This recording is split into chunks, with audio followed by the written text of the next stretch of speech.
3월 29일 금요일입니다. 예수님께서 십자가에서 돌아가신 성금요일입니다. 오늘 하루 한 끼만이라도 금식하며 십자가 고난에 동참하시기를 바랍니다. 함께 묵상할 말씀은요, 누가복음 23장 44절에서 56절입니다. 때가 제6시쯤 되어 해가 빛을 잃고 온 땅에 어둠이 임하여 제9시까지 계속하며 성소의 휘장이 한가운데가 찢어지더라. 예수께서 큰 소리로 불러 이르시되 아버지, 내 영혼을 아버지 손에 부탁하나이다 하고 이 말씀을 하신 후 숨지시니라. 백부장이 그 된 일을 보고 하나님께 영광을 돌려 이르되 이 사람은 정녕 의인이었도다 하고 이를 구경하러 모인 무리도 그 된 일을 보고 다 가슴을 치며 돌아갔고 예수를 아는 자들과 갈릴리로부터 따라온 여자들도 다 멀리 서서 이 일을 보니라. 공의 의원으로 선하고 의로운 요셉이라 하는 사람이 있으니 그들의 결의와 행사에 찬성하지 아니한 자라. 그는 유대인의 동네 아리마대 사람이요 하나님의 나라를 기다리는 자라.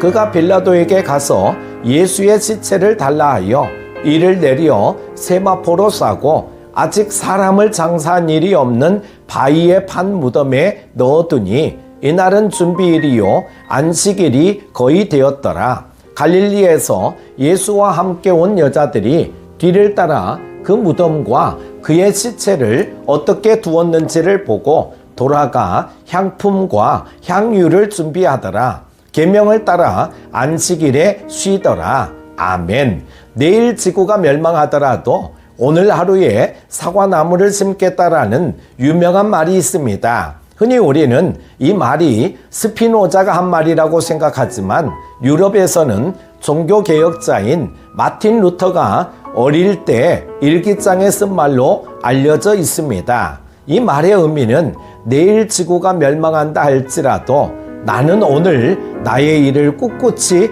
해나가겠다는 의미입니다. 절망하지 않고 굳은 의지를 가지고 오늘을 살아가겠다는 각오의 말입니다. 결국 십자가 위에서 운명하신 주님을 보며 많은 사람들은 절망했을 것입니다.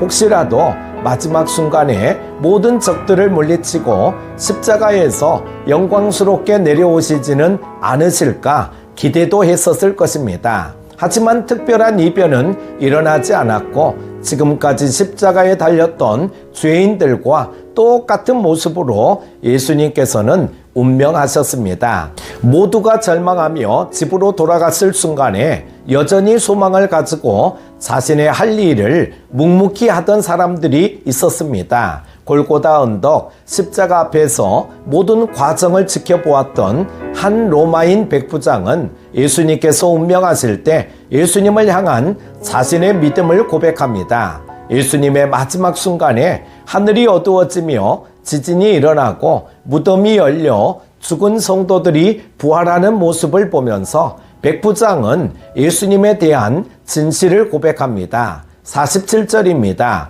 백부장이 그 된 일을 보고 하나님께 영광을 돌려 이르되 이 사람은 정녕 의인이었도다 하고 본문은 예수님을 의인이라고 표현하면서 법적으로 무죄하신 분이심을 거듭 강조하고 있습니다. 빌라도와 헤롯 그리고 예수님 옆에 한 행악자에 이어 백부장까지 예수님은 십자가를 지실 이유가 없는 의인이심을 고백합니다. 같은 본문인 마태복음 27장과 마가복음 15장에서는 이 장면에서 백부장이 예수님을 하나님의 아들이라고 고백합니다. 어떤 단어이든 로마인 백부장이 예수님을 죄인이 아닌 의인, 하나님의 아들로 인정했다는 것은 예수님의 죽음으로 모든 것이 끝난 것이 아님을 나타내는 장면입니다. 비록 이방인이었으며 주변에는 여전히 많은 사람들이 있었지만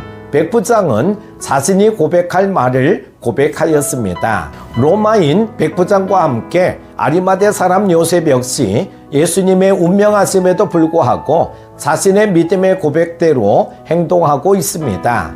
그는 선하고 의로우며 사내들인 공의의 원이었습니다. 예수님을 십자가의 사형으로 몰고 간 불법적 재판을 저지른 사내들인 공의회에 소속되어 있었지만 그는 다른 이들과는 다른 목소리를 내고 있습니다. 요셉이 예수님의 시신을 달라고 하기는 쉽지 않습니다. 자신이 가진 명예와 지위를 한순간에 잃을 수도 있는 상황입니다. 하지만 그는 담대히 자신이 할 일을 행하고 있습니다. 52절에 그가 빌라도에게 가서 예수의 시체를 달라 하여, 마가복음 15장에는 당돌하게 예수님의 시체를 달라고 요구했다라고 기록하고 있습니다. 예수님의 시체를 달라고 말하는 것은 매우 위험한 행동이며 자신도 예수님을 따르는 사람이라는 사실을 밝히는 행동입니다.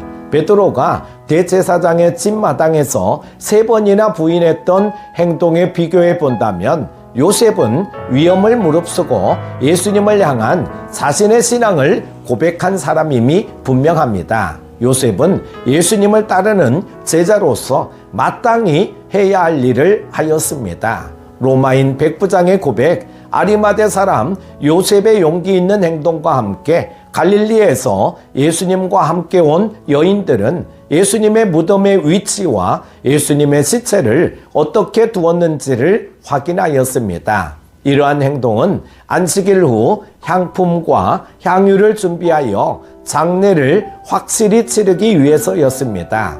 55절에 갈릴리에서 예수와 함께 온 여자들이 뒤를 따라 그 무덤과 그의 시체를 어떻게 두었는지를 보고 안식일이 시작되었기에 더 이상 아무 일도 할 수 없음을 안타깝게 생각하며 여인들은 안식일 후에 자신들이 해야 할 일을 준비합니다. 절망의 상황이지만 사랑하는 예수님을 위해 자신들이 할 수 있는 최선을 다하는 여인들의 모습이 아름답고 애절합니다. 그들의 이러한 모습은 3일 뒤 주님의 부활 소식으로 인하여 큰 기쁨으로 바뀌게 됩니다. 비록 현재의 상황만을 두고 볼 때에는 무엇을 하든 절망적입니다. 능력을 베풀어 주시던 예수님께서 다른 죄인들처럼 결국 십자가에서 죽으셨습니다.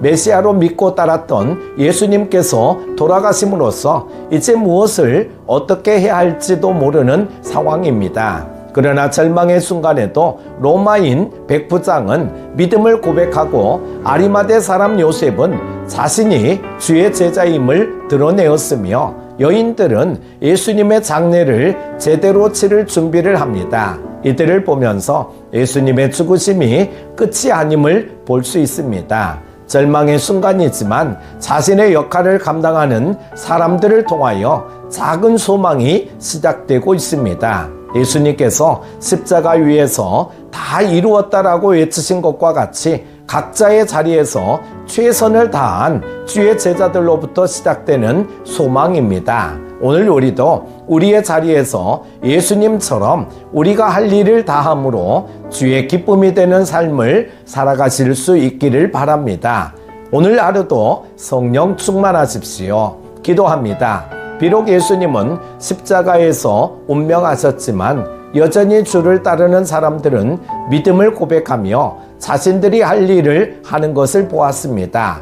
오늘 나도 내가 할 일을 묵묵히 해나가는 믿음을 가지게 도와주옵소서. 주님께서 반드시 다시 오실 것임을 확신하며 가정이나 직장이나 교회에서 나의 할 일을 성실하게 감당하여 주의 기쁨이 되는 하루를 살아가게 하옵소서. 예수님의 이름으로 기도드립니다. 아멘.